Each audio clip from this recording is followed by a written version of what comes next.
Hey everybody, what's going on? YouTube memberships are active. Also, you can jump over to the Patreon and support over there if you'd like to do so as well. Links are below. But let's give a huge thank you to our top tier members, World Champ, Freak Maniac, and our Grand Slam Raz. Let's get on with this show. If you want to support the podcast, there's great ways you can do so without doing memberships. There's super chats, there's donations on the YouTube side, or head to the links below and grab some cool merchandise and t-shirts. On the TeePublic side, hats were just introduced. So if you want some cool hats, they're both on both sites, but more selections on various. So make sure you check out both of them, support the podcast, and let's get on with episode 144. Here's some music by the Converse Kid.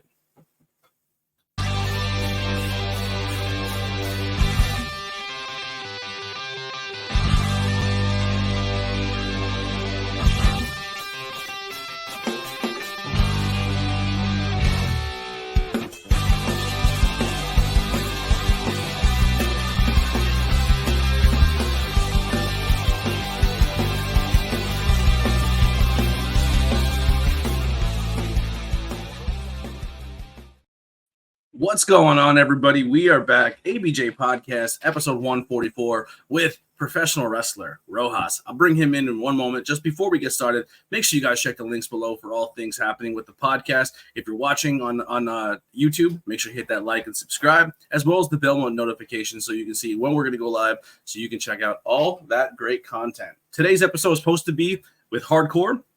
It has been delayed. It has not been canceled. It will happen in the future. Very, very excited to have Hardcore on. But that interview is cursed. Every single time we're about to do it, something happens. Whether I get hit by tornadoes, this guy's eyeball's ready to fall out. All these crazy things are going. His eye didn't really fall out. I'm embellishing for the sake of a joke. I hope he's listening. He gets a chuckle out of it. But yeah, a lot of crazy things are happening every time we do this. Also, if you want to check out some good content, this Thursday, I will be live once again, 9 o'clock. We'll be doing a horror movie review for Terrifier 2. My buddy Courtney's coming back to talk about some Terrifier 2. So, a lot of content coming. Great interviews coming throughout the rest of this month. Tornado Tag every Saturday or Sunday, depending on what day we can record. Two more interviews this month, and another horror movie review.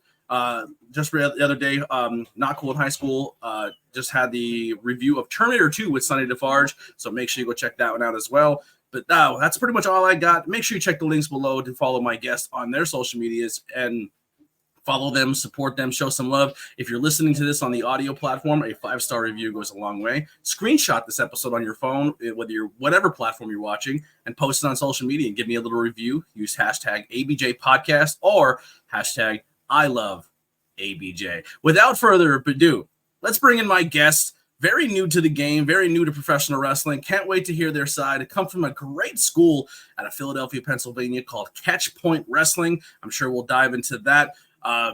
Listen, here's the first things first. A lot of people got an opportunity WrestleMania weekend, that showed up that weren't booked for shows that were from this school and that he's trained with, that just showed up to be part of it and see if they needed help and see if they can get an opportunity. And I love when people do that. So I take them aside and I say, let's film some content and get you some cool stuff. Unfortunately, he was not able to do it.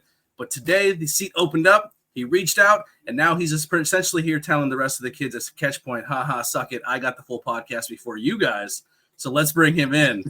Rojas. What's going on, bud? Hey, what's going on, man? If I can get someone to pop before the podcast starts, that's what it's all about. How you doing? Introduce yourself. Tell us who you are and what you do. All right, for everyone listening or watching the podcast, my name is Rojas, first graduating class of Catch Point, Philadelphia. And honestly, I'm just really excited. As ABJ said, I'm new. I'm still in my rookie year of professional wrestling. So I'm still learning a lot, but I'm also doing a lot, and I'm just overall excited to be here. Yeah. So when did you fall in love with this business or this industry?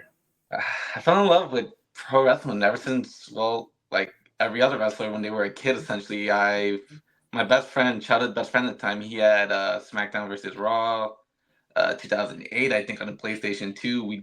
He would destroy me every time because I didn't know how to play. I was a button masher as a kid. He had the action figures, and choked that made me choke my own water here. But yeah, I fell in love with professional wrestling, like through video game wise. And my earliest memory of it is just, I just remember seeing, Sheamus just destroy John Cena through a table on an episode of Monday Night Raw, and I was like, oh, wait a minute, this is real. these are real people. Oh, and I've just been hooked ever since I was like 8 years old. You unlocked a core memory. I think it was Here Comes the Pain.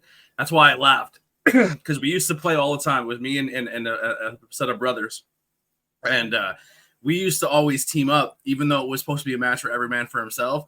And poor Dave, the oldest brother, always got jumped, and we jumped him for like an hour and refused to pin him. And it was so bad. Like, we knew all the exploits and everything and just held him down as much as possible.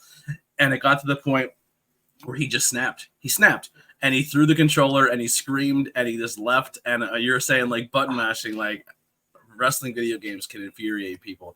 But so, you know, who were you as a kid growing up? Like, were you an athlete? Were you more of like the quiet, keep to yourself? What was your personality type for the most time growing up?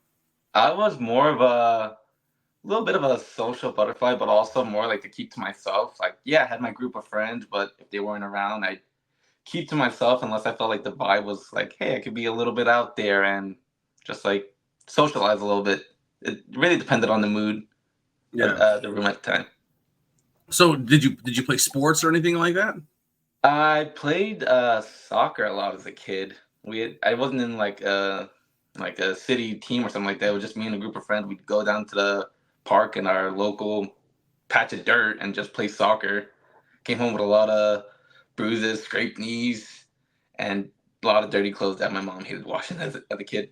Yeah. And the reason I asked that is because, like, when I always ask that question, because going into wrestling training or when you start that process, I feel like if you're someone who has been through any type of athletic growing up in sports, whether it's 2-a-days or 3-a-days, or you put yourself in like that commitment where you have to show up to something and you have to grow through that.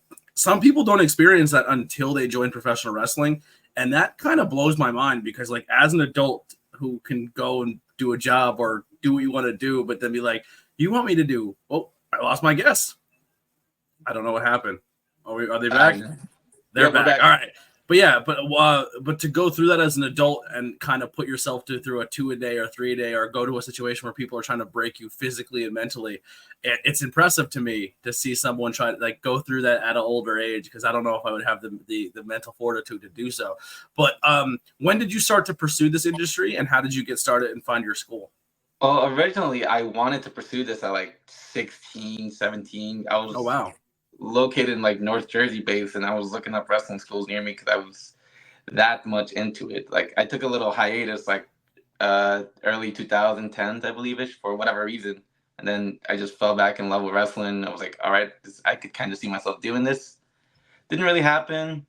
And then obviously, like everyone's story, the pandemic hit, affected everyone differently. Me, I ended up moving closer to Philly. And I was like, once the world started opening up more, I was like, all right, I think I can give wrestling another shot. Looking up schools, found some good schools. None of them really caught my eye until out of nowhere I saw an Instagram post saying, hey, Drew Gulak's opening up a school and trainers are going to be Wheeler Yuta and Hot Sauce. And I was a fan of both of them, so I was like, okay. Let's give this wrestling, let's actually do it. No more BS, let's just do it. So I'm going to put you on the hot seat here real quick. All right.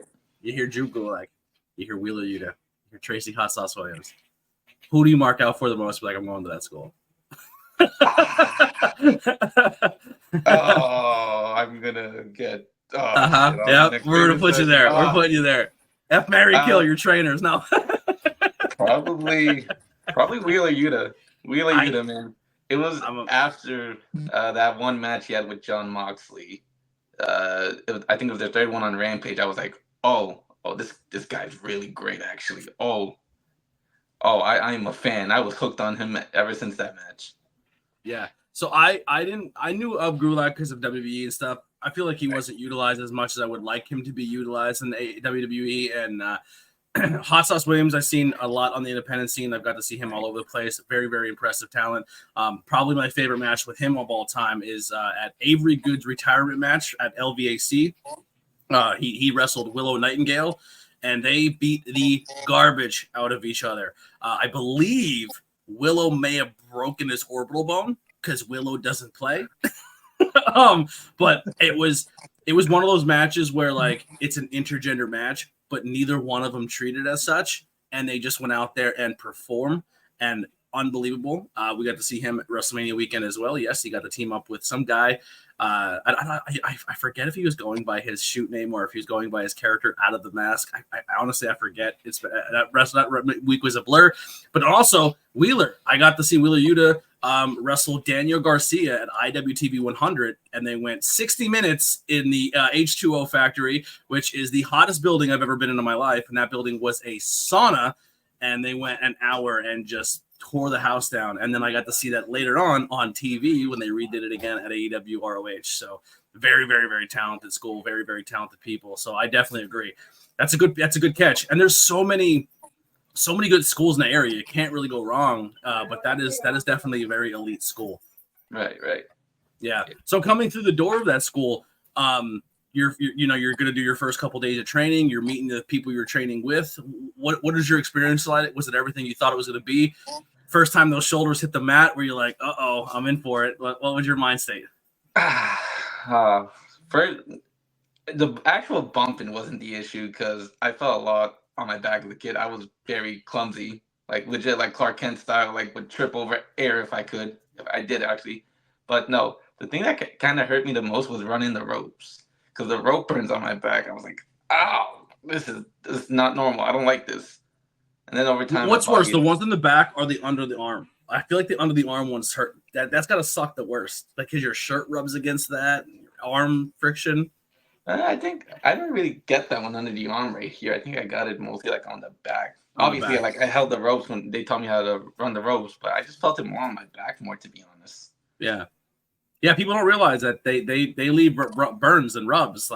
If you're not a professional wrestling person, you're listening to this podcast and learning about this industry. Yeah, those ropes, they're not forgiving.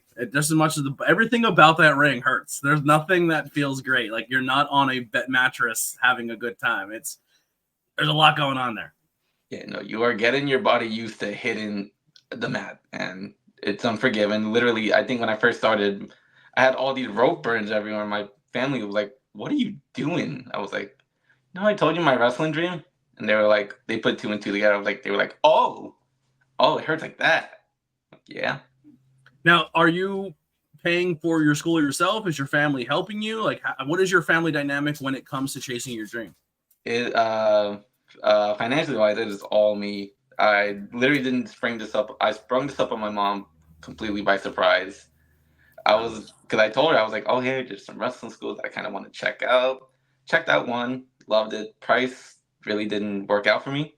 But then I found Catch Point, which is like a 30-minute drive for me too. And I also didn't tell my mom I was doing that until like 2 weeks in, because she was like, "Why are you coming home so late? And why are you always in pain?" And I just sprung. I was like, "Surprise! I'm wrestling," and I got an earful that day. Yeah. Are they not fans of professional wrestling? It's not a thing they're into.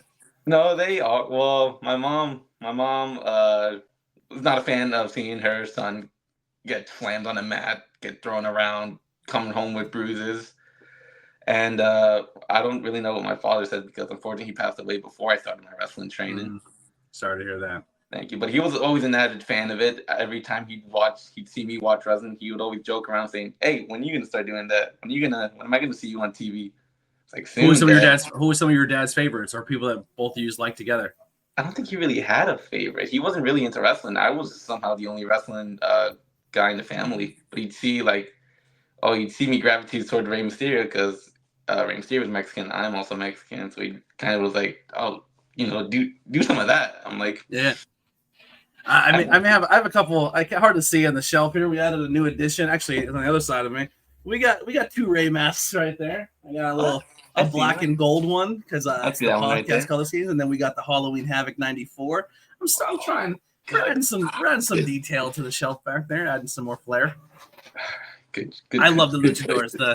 The Mexican culture in professional wrestling is something that I've always gravitated to. Here's the most beautiful thing about professional wrestling is, obviously America has its own style. Mexico has a style. Japanese, the UK, the British, the Europe in general. And it's kind of cool to see how all of them mix together. And WrestleMania weekend was really cool because you've seen people come up from Mexico who, maybe do a thing with their English isn't the greatest, but it's all Spanish. And then someone from Japan comes and their English is not the greatest and all they know is Japanese, but just the art form and the language of professional wrestling. They just know the movements and know how to work with each other and not even know how to verbally communicate, but can go in the ring and still put something on for people. And that blows my mind. It's unbelievable.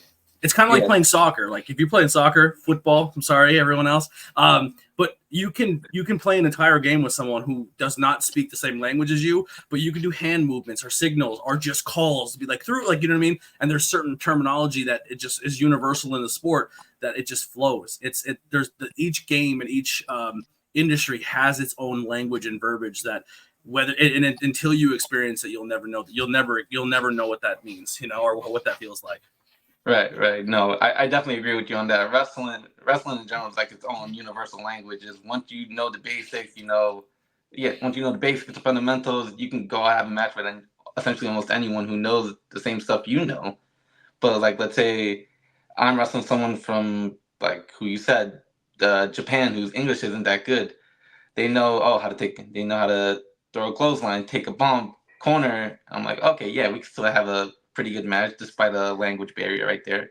But the barrier that we don't have is what's in between the ropes and the mat, which is just us feeling each other out. And that's what I kind of really love about wrestling too.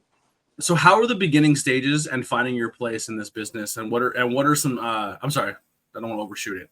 Finding your place in this business. How is it those beginning stages? The beginning stages, it was kind of hard because originally I was trying to lean away from like you said, lucha and spectacular, but it really wasn't working out for me. And I was like, if I can't do like, let's say like European, like English style wrestling or like American wrestling, what can I do? And I started gravitating toward lucha, but I kind of found myself at a crossroads. I was like, do I want to embrace the stereotype? Do I not want to embrace the stereotype? But essentially, it worked out for me. Lucha's the style that I'm learning right now, and it's doing wonders for me, to be honest. So I would say don't really take it as a stereotype. Like you're honoring culture. You know what I mean? Like that's your culture aspect to this business, and I think it's kind of dope that you're like, listen, I'm like, has growing up obviously Mexican and in that culture, does the wrestling aspect of it bring or make you want to seek out more of that culture and the history of that in that aspect? Essentially, yeah. One of my big dreams for wrestling is to essentially go to Mexico, train under an actual maestro or an actual like lucha school for like maybe a couple months and come back here, show what I've learned. That's kind of awesome. what. Yeah, that's super sick. It's gonna happen for you, and I cannot wait for that day, and we can talk about it when you come back.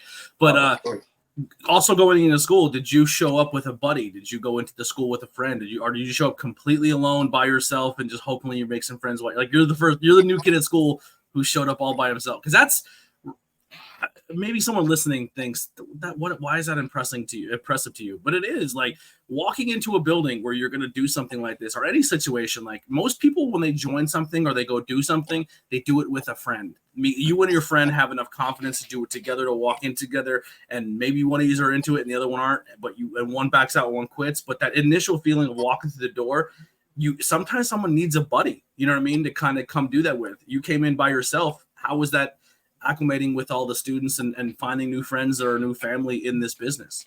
Oh yeah, no, it was terrifying walking in those doors. Like literally going to the building, I was like, am I really doing this? Am I really doing this? Have my gym bag in hand. I'm like, it's not too late to turn back. It's not too late to turn back. What if I was scared. I'm not gonna lie, but the moment I entered those doors, I saw the wrestling ring, I saw the mats on the floor, and I was like, okay, no, we're doing this. No backing down now. We're already here. Let's do it. And over time, like you said, I grew with the people, grew with my fellow trainees, and just became like a second home, to be honest. Yeah. Now, did you follow the independent wrestling scene as well in the area, or were you mostly just watching what was on TV? I was mostly watching what was on TV, but every now and again, growing up, I would see like a flyer for like some indie promotion near me, and it would catch my eye. But my family really never really had the money to go to that. I know tickets were cheap back then in the early 2010s. Not really cheap, but anyways, I'm not gonna get into that. Yeah. But I always wanted to, but then as I got older, I started actually following independents and like Japan, England, also here in the States, which opened my eyes to Ring of Honor, which led me to hot sauce. Yeah. Yeah, absolutely.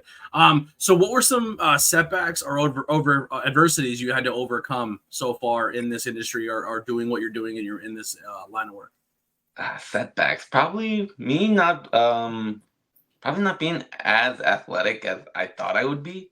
Because before going into training, I was in the gym essentially like 4 to 5 times a week, not really doing that much cardio, which I've learned I probably should have done a little bit more Mm-hmm. before. But also, kind of money wise, to be honest, I was always taught, hey, save your money for like the future. Later on, you're gonna need it like in a little safety net, and I really wasn't good at that. So the safety net was not really safe. But as I got older, I learned, okay, if this is something you really want to do, set aside a certain amount of money and don't touch that under any circumstances, because you're just going to be shooting yourself in the foot later on in life. And also, essentially, just, I guess, kind of being sheltered in a way. Like, I didn't have helicopter parents growing up, thankfully, but Mm-hmm. I was also, my parents were like, hey, don't do this or don't do that. They kind of didn't let me explore the world on my own until I got older, which is Yeah. kind of what set me back a little bit. So you were essentially sheltered, maybe going to the park to play some soccer to call it a day, and then just like, I'm not saying a word. I'm going to save up my money, and I'm going to go and do a wrestling school and ask for forgiveness rather than for permission. Essentially, right? Yeah, essentially. I That's just, that's it's a ballsy move, brother. I respect that. That really shows you want this dream. You know what I mean? Like that's before you even step to the ropes, you have crossed and done some mental barriers that a lot of people aren't even they're too afraid to tackle those before they even chase their dreams. And that those first barriers are sometimes the hardest ones to overcome. oh yeah, definitely. It's definitely the dog you have in your own mind that's telling you you can't do this. Sometimes you just got to say, hey, shut up, I can do this, and I'm going to prove you wrong. And I essentially did prove that little voice in my head wrong. And I'm kind of glad I did. Athleticism will come, charisma or character building will come, which we'll get into in a moment. But I think what you've overcome already is a really good testament to who you like for who you are as a person and your growth as a person as well. So I commend you for that. That's really really dope. Thank you. What are some key moments or accomplishments we kind of just talked about a little bit here that you have acquired or accomplished this far in your career? Well, accomplishments, having my first match and just having my first match in general and safely as well. I had my first match with Tom La Rosa, and we worked together What to a the best of stud our that kid ability. is! What a stud! Yeah, no, that guy's great. I love. He's so great at just interacting with crowd and everything. Just having the charisma. I really admire that guy. His But charisma is incredible. Like so, the first time I seen him, I was like, "Who is this?" He's a little undersized. He's working on the body side. You know what I mean? And but he's very quiet, kind of himself, and he plays this heel character. But sometimes I say the best characters are just you turn it to 11, and you can see there's a little bit of him in that character. Like when you see him right. outside that, he is an absolute sweetheart, but he has a little edge to him. Oh yeah, His no. his charisma, like I seen him work more, and the way he works a crowd, and the way he conducts himself, and the way like, man, like this is gonna be some crazy praise, but like maybe not in the same aspect how I said there's a little bit of truth to every character, but Mhm. like Adam Cole, when he puts on that heel role, I feel like he makes me believe it. Even though he's not the biggest guy in the ring, and it looks like he can harm me or hurt me or anything, but he's like, I'm going to work harder than you, and I'm going to dominate you. And Tom carries that swagger to him, and his size and everything about him doesn't make you believe it until he hits those ropes, and he makes you believe it. Right. No, he's overall amazing. To see his growth from like no wrestling training at all to the growth he has now, it's amazing. Character wise, I've been in the ring with him a couple of times, and I think like, oh yeah, I'm bigger than him. I could mess him up, but the way he starts talking down on me in the ring and actually he's like hitting those suplexes, I'm like, okay, whoa, wait. How did you get this far? We Yeah. started at the same time. No. But no, it's great. No, I really just having my first match with him was really great. Also opened my eyes. Also, another thing that career wise, just getting the cape out there. I don't know if it's on the graphic, but I have a cape that has the yeah, there you go. Thank you. It's That was my beautiful. father's It's cape. absolutely beautiful. Thank you. That's gotten a lot of eyes, and that was my mission in wrestling. If before my father passed away, my goal was to honor him and honor this beautiful cape right there. They have the Mexican eagle with him eating the snake surrounded by flowers. Just I amaze myself every time I look at it, and I hope others get amazed by it too. To be Is that honest, sequence? Is that sequence on it? it is sequenced, Did you so get it that is. custom made or did you make that? I didn't make it. My father made it for something Mexican wise in our culture. He Like a was something called mariachi? a sort of similar, but also kind of different. It's like ceremonial dancing to an extent. Okay. And yeah, it's something called a charo. Also has the clay mat that you see me holding up right there. He had a little. We have little golden tassels. It's meant to intimidate. So I wear that out to the ring as a way to honor him too. Yeah, And the I fact think that it's that's just got super cool. thank you. The fact that I've gotten eyes on it is just amazing. That's Yeah. what he always wanted, and I'm glad I'm carrying out his wishes too, while I'm pursuing my dream. It says here, is that Zerpe? Lily asks. I have no idea. I kind of gotta look more into it because I kind of just told my mom, "Hey, can I use this? You think he'd be okay with it?" And he was like, "Oh yeah, he always wanted you to have it when you were a little kid." It looks similar to one that her grandpa carried around. Now here's a question: where did Roses come from, and is it a family name? I was going to say that too. How did you develop the character, and how you said you kind of said the look kind of was something that your dad had, and you kind of carried that into your wrestling. The name, how did you come? Is it your shoot name? How did you come up with it? Where do we find the character? It is my shoot name. It's my father's name too. I was named after my father, so as I was thinking wrestling names, I was thinking Are you a also junior? I am technically, but not. It's complicated, but Okay. in my heart, I'm a junior, and family calls me junior, so I essentially I'm come. also a junior. Yeah, I have junior complex. Yeah. I can see ABJ, but uh, yeah. As I was thinking of my wrestling name, I was thinking there aren't really many Rojases out there because Rojas is a kind of a fairly common last name, Mhm. but not much you see in wrestling. I can't think of one Rojas in wrestling, so I You could thought be of hey, Rojas, and then if you ever don a mask, you be Rojas Junior, and you could I, we'll throw a little Ray in there. You know what I mean? hey, you're giving me ideas, brother. You're giving me I do ideas. that a lot. I do that a lot. A lot of cutting room floor stuff has ended up in people's careers. I love luchador masks. The idea of a masks in general. I just recently started getting into like Japanese animation, and we're Mhm. watching this show, Demon Slayer, and everyone like a lot of the people in the show have their own masks, and the Yeah. masks represent like the family of Demon Slayers. Hmm. A good mask to me is sick. I'm a sucker for a mask. Oh yeah, no, trust me, me too.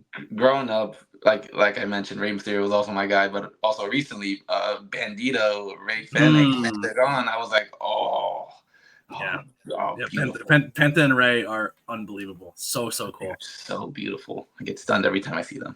Yeah. So, who are some influences or role models so far in this with you in this journey, or you just watching, or maybe meeting people on the independent scene or at schools or family?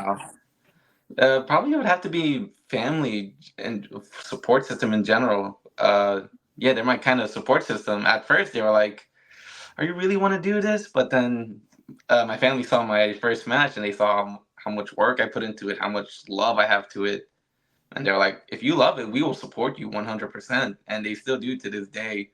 Literally, my normal schedule is like I come home from work, I eat, I rest up a little bit, and I go train for 2 hours a day, Monday through Friday, and that kind of takes a toll on family wise. But they understand. Well, let's pursue the dream while we're still young, and I love that for them. Also, my friends were on board with the dream 100% straight out of the gate when I told them. At first, I was debating on telling them because, growing up, I was thinking, oh, if you like wrestling, if you tell people you like wrestling, you're gonna get made fun of, you're gonna get the yada yada yada, all the BS that comes with being a wrestling fan. But I told them, they were like, okay, we don't watch wrestling, but we do know it's physical, and you are a pretty hefty guy, so we think you could take it, so do it. And I've had some friends come to some of my matches, and they were like, "Jeez, I can't do that. I respect you even more now." Yeah. So probably them. They would be my biggest support in my career right now. Yeah. Mache in the chat says 18 years ago, I had a friend said he wanted to go to wrestling school with me, but when we graduated from high school, he changed his mind. Well, don't give up. If that's seriously your dream, grind it. You know, it takes some inspiration from Rojas here. Walked into a school completely alone. Now, obviously, that's already terrifying enough, but even being a female in this industry or in any industry, walking in by yourself without that maybe a support system or a buddy is very hard as well. But I would encourage you to step out of your comfort zone and go for it. And when you start doing that, hit me up, and I'll love to have you on the podcast and hear your story about how you got to this journey as well. Appreciate you being in the chat. Thank you so much. What are some hobbies or some interests outside of wrestling that you're into?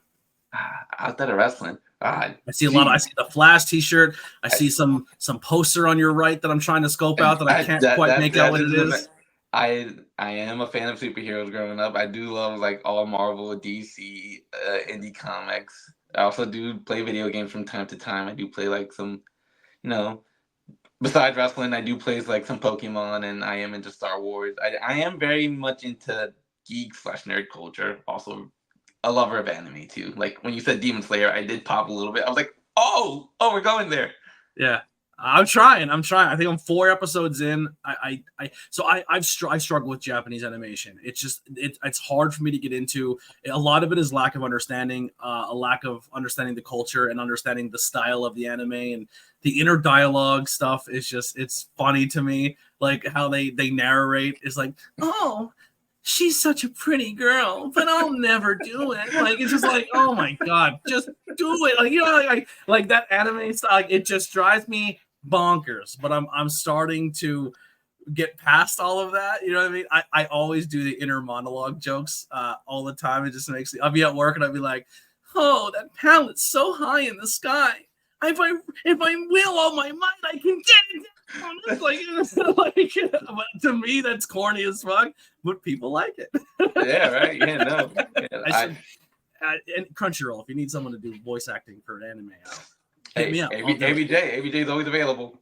Well, that's a problem with me too. I'm watching the dubbed versions, right? But every voice actor that they get to do these anime shows, like I watch this one, I watch another one, they all sound the same. Like there's no character that stands out voice acting wise to another one. Like one guy does like 100 different shows. It's like I think that's kind of a disservice to the show. I think the personality of the tone and the character is misled with some of the dubbing because it doesn't translate between each person. They all kind of blend together, and I think that does anime, for at least for me, a giant disservice.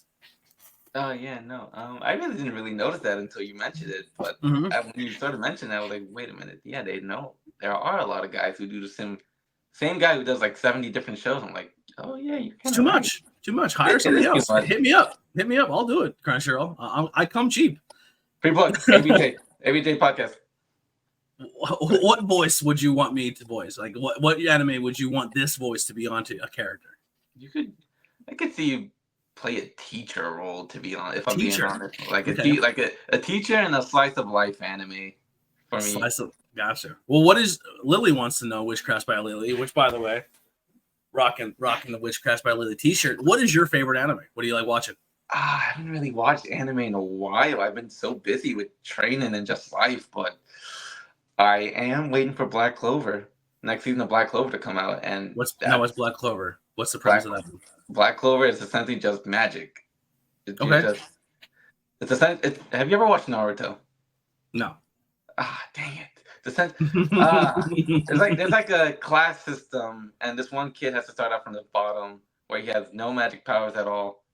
And he's just working his way up saying, oh, I'll never give up. And you slowly see him. Is Naruto the one where they run weird?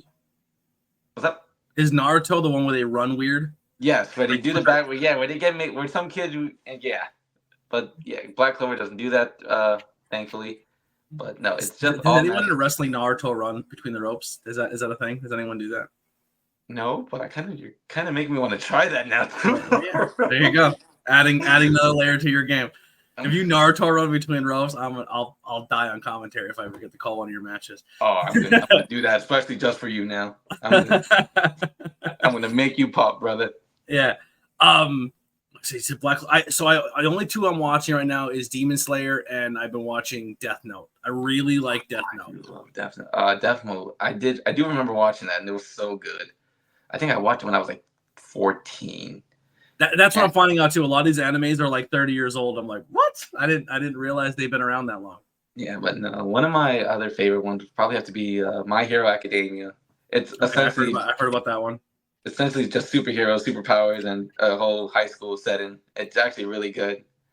I've fallen off of it because I've been so busy with life, wrestling, and everything. But I am gonna get back on it soon. So yeah, that would definitely be my advice. Is don't forget your hobbies outside of the business, or you'll drive yourself insane. And definitely make time for your friends and family, because putting a lot of time into this, you will get lost in the sauce. 100%.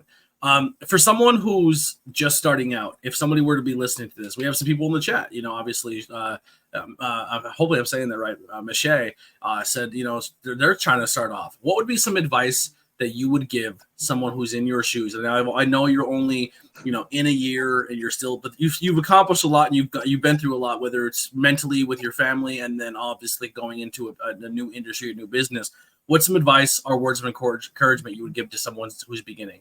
I'd say one piece of advice I'd probably have to say, do it scared.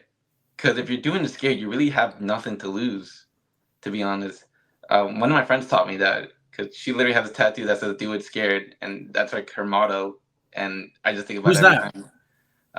One of my good friends named Colleen. She's a good person. Oh, I thought it was a wrestler. I thought No. It's just a good friend of mine. But no, I went into with the mindset to wrestling school. I'm scared, but I'm gonna do it, and it's worked wonders for me, to be honest. Mm-hmm. So just do it scared, and the rest will come. Because every time I walk into those doors, I'm like, I'm not scared anymore. I'm home. I'm home for like a good 2 hours getting beat up, and I love it. What are some goals that you have set for yourself when it comes to the rest of 2024 and going forward? Well, rest of 2024, I am looking to challenge for some titles. If any a year in, look at you, Flash! Come on, titles. Look at this guy. I am looking for a title shot. I do want to prove myself. I have been working on Lucha, so. What title are you eyeing up? What promotion? What title? I don't really have a title in mind right now. If anyone wants to give me a shot, I will talk the talk, and I will back it up to the best of my ability. And let's see if you deserve to be a champion. Now, do you drive yourself, or what's your? If I get you a booking, you can make a drive into Pennsylvania. I would love to. I would love to. Okay, I may put your name out there. I'm getting a little stroke at this one promotion that needs. Are you babyface or heel? I am a babyface. We need baby faces. I would love to be the babyface, man. Hey, I'm always down. I'm always down for a good match. I think we might have got you booked. We might choke. We'll talk a little more off air, but we need baby faces. And I'm telling you, maybe I said there's that opportunity for me to call one of your matches. It's going to be self-serving for both of us, Hey, win-win. Yeah, win-win, absolutely.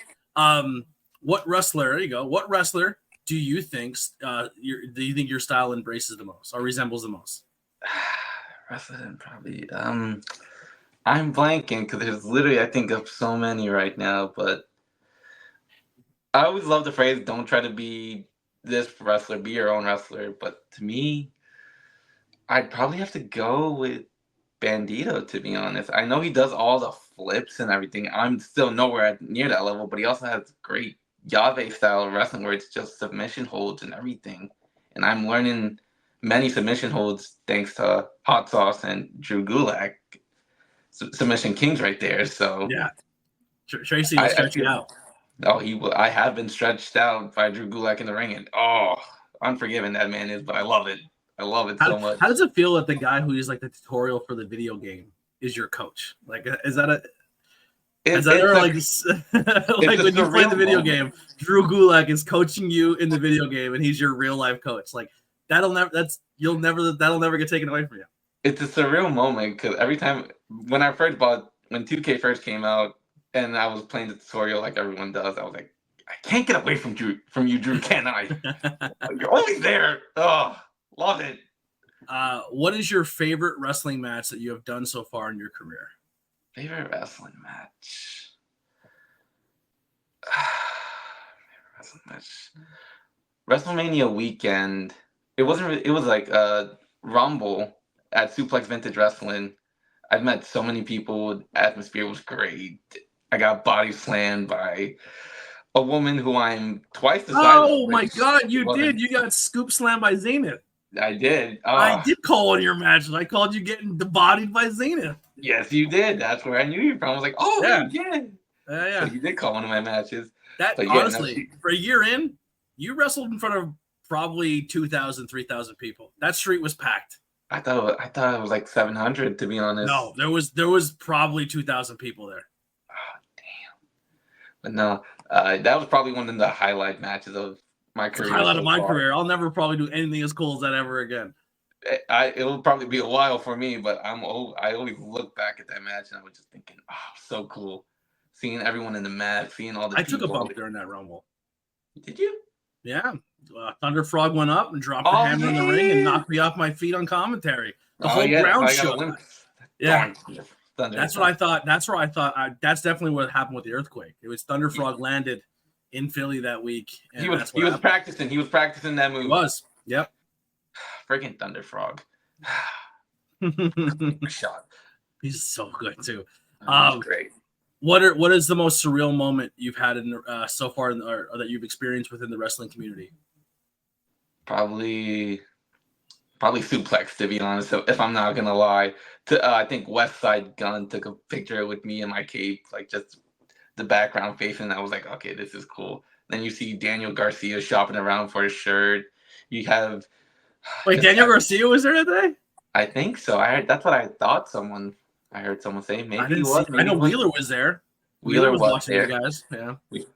Also, just seeing everyone just show up and show out for WrestleMania weekend in general.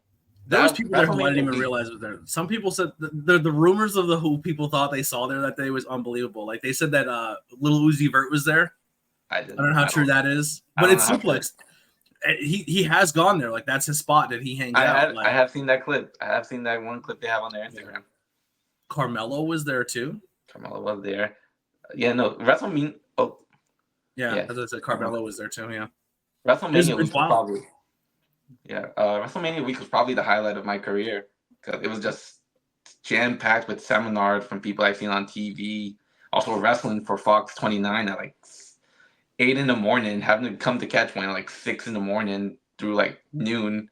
I was tired, but I was also very happy and grateful for the opportunity. And then I went to my first WrestleMania in Philly.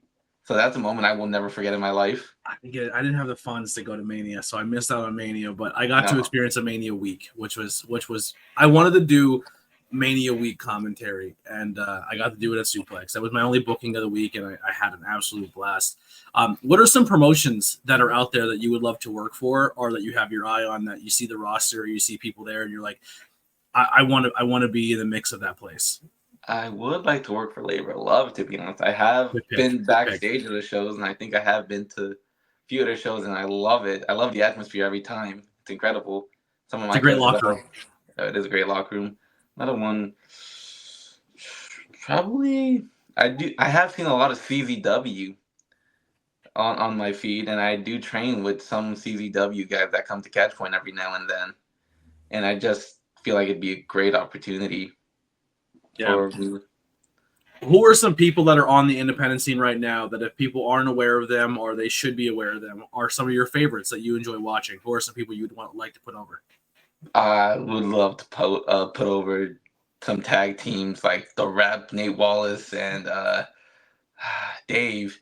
I do love those. They do train. I am trained by Nate Wallace too, and he just has such an eye for tag team wrestling. It's amazing. I think literally yesterday we spent a whole class going over tag team psychology, and it was so insightful to me because he taught me stuff that I didn't even pay attention to until I was right then and there. And I was like, oh, I can see how that adds a layer to it. Also, another team, post game, Vinny Talata and Mike, Miami Mike, love those guys in the ring. Their charisma is on another level. Yeah, love those guys. Is tag team wrestling something you're possibly interested in the future, or would you have to find that right partner? I think I'd have to find the right partner because right now I'm kind of just want to focus on singles. Don't get me wrong, I love tag team wrestling. I just don't see myself in it right now. Yeah. If you were to team up, who would your partner be? Who would my partner be? That's actually a really good question. I can't really think off the top of my mind right now. Oh, you kind of put me in the spot there. We kind of got to double back to that. Any other talent you want to put over? Talent. Shout out to Lost Boys. Lost Boys. Love them. Yeah, The whole stable. I love them all. Very, very nice kids. Yeah, I have trained. Junie Underwood. Have teamed to Catch Point. Had trained with him. Gave such good insights. Also, shout out to Rocket Sean Smith. Yeah. Guy. I think the Rocket moniker is now dead. I think he's Too Smooth now, right? Oh, Too Smooth Sean Smith. Sean Smith. Yeah. Forgive me, Sean, but no, he's great in the ring. First time I trained with him, he just floated in the air like no other I've ever seen. I was like, oh, he's gonna be special. He's gonna be special. The guy's gonna be something great. Yeah. All right. Well, the last one here to wrap up for. What are you grateful for right now, and are you currently happy? I'm currently grateful for the fact that I have a roof over my head, a home, and my whole support system, friends, family. I'm grateful for that. I'm also grateful for my 2 little puppies I have right now. They're so cute. I come home from work and they just greet me at the door. What kind of dog do you have? I have 2. I have a Chihuahua and a Chihuahua Yorkie mix that was gifted on Christmas. You're worried about embracing the lucha wrestling style for a stereotype, and you're rocking a Chihuahua? Come on, my guy. I wasn't given those options. They were one was a gift and one I've had since I was a child. Okay, and for the happy question, I'm very happy right now in my life right now. I have everything you could ever want and more, and like I'm still young, so there is opportunity to chase more, but I am very happy with what I have right now. I do have 2 more bonus ones here for you. Who is somebody in the industry right now that has been as a support system to you? Like maybe in moments where you're on a low, or you're struggling with something, or maybe you're down on yourself, or you have that mental block, or you just can't seem to get something right. Who's someone that you've been able to lean on in this business that's been a really good support system for you? Probably one of my trainers, also Kurt Robinson. He's amazing. He's been doing this ever since I think he was like 14, he said.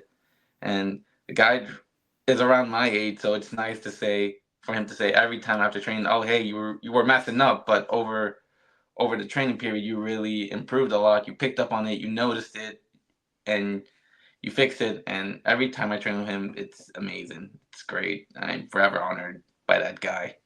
And I'm sorry, go ahead. A little bit of no, that's it. So if you were to give the salesman pitch for Catch Point Wrestling from the time that you started to the time you are now, why should someone go to Catch Point Wrestling? What are some things that you think that make that place special, that people should come and check out that school? We are essentially, I don't like to put a little brag card, but I essentially believe we are one of the best wrestling schools in the East Coast, to be honest. We have a variety. We teach lucha, we teach technical wrestling, we teach the fundamentals of wrestling, as the course says, fundamentals of professional wrestling. Overall, great atmosphere. No one's really going into business for themselves. I know I'm probably using that term loosely, but no one's saying, "Oh yeah, I'm the best one here. Everyone here sucks." No, it's all one big happy family. We have drop-ins that come in every once in a while, and every time they come in, I'm like, "Oh hey, well, I'm so excited to train with new people because they teach me stuff, and then I hope that they learn some stuff from us as well." And if everyone walks away learning something, I see that as an absolute win. We have trainers from all walks of life. I also love the fact that all of our trainers are currently active wrestlers right now. Yeah.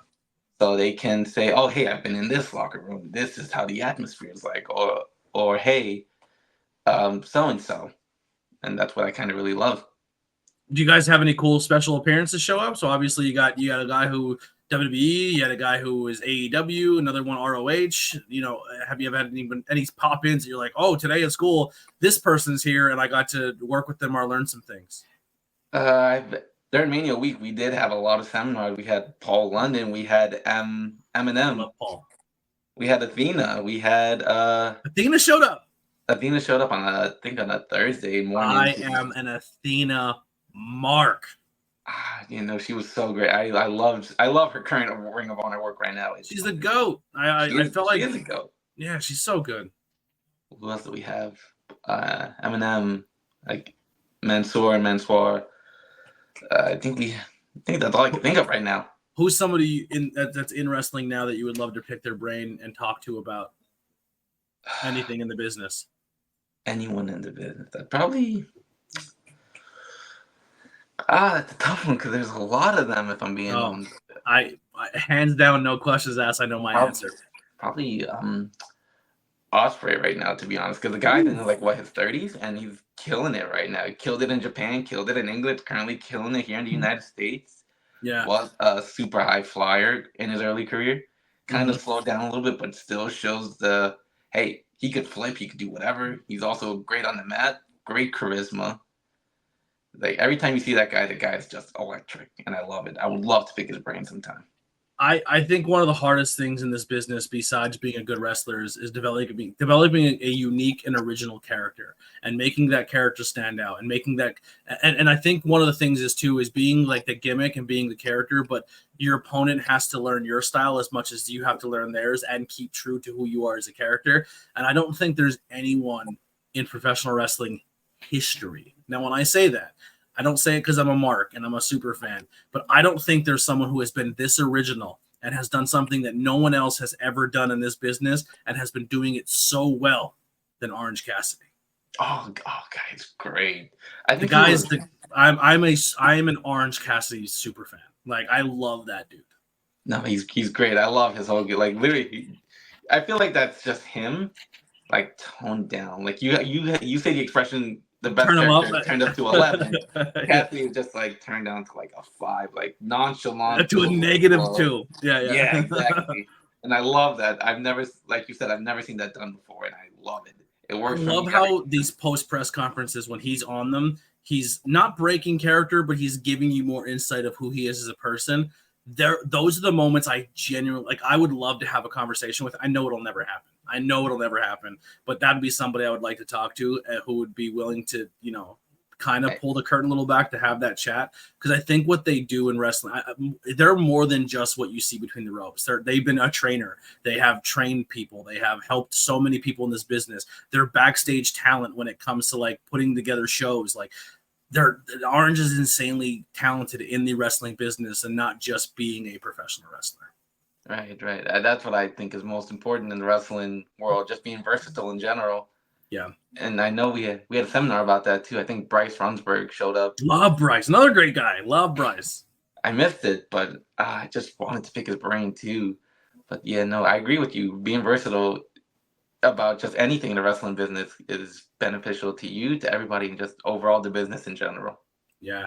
Well, listen, I really appreciate your time. Before we get out of here, where can people find you? Where can people support you? And do you have any upcoming shows that you would like to put over? You can find me on Instagram at Rojas_wrestling. You can also find me that on Twitter, X, whatever you want to call it. I'm not here to teach you how to use social media. Also on TikTok as well. All socials are Rojas_wrestling. As for current shows, I do not have any at the moment as I'm focusing on training. So I can get on some shows. But you're taking bookings, right? I would love to take bookings. All right. I'm dead serious. You might be getting a message soon. I'm waiting on it. I'm always available to take bookings. Just DM me on Instagram or Twitter, X, whatever you want to call it, and that's about it. Awesome. Well, I really appreciate your time and you coming on. I apologize I couldn't do two. I don't like to do a lot of deep dives for anybody in the podcast. I have my style, my questions, what I like to do, and I like to pull out to.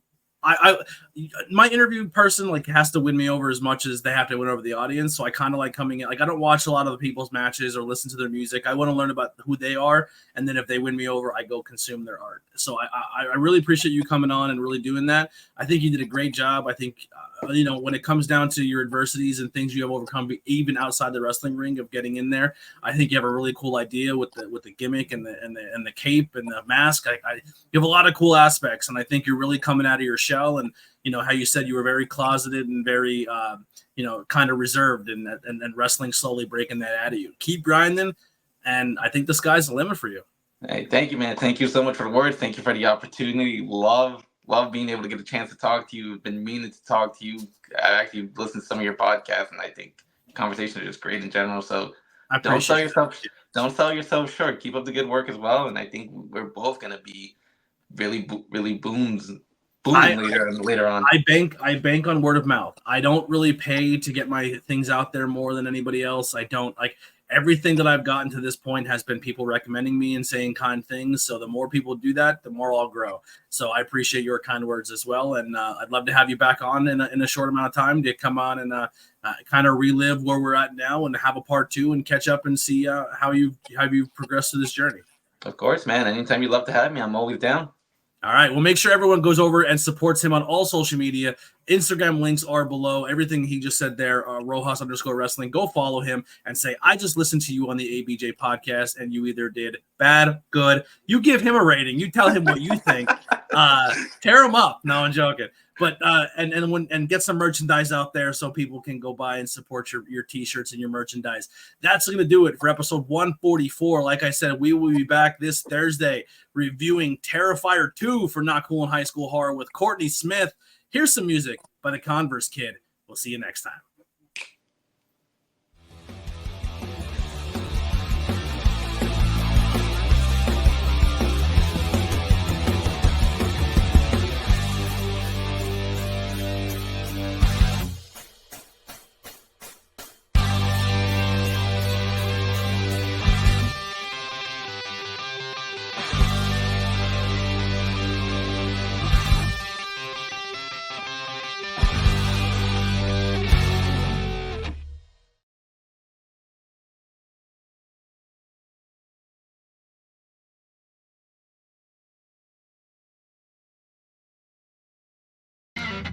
This is an ABJ Podcast production. Join us. Would you kindly join us at the Cult of ABJ Discord community? We'll see you there. Join us.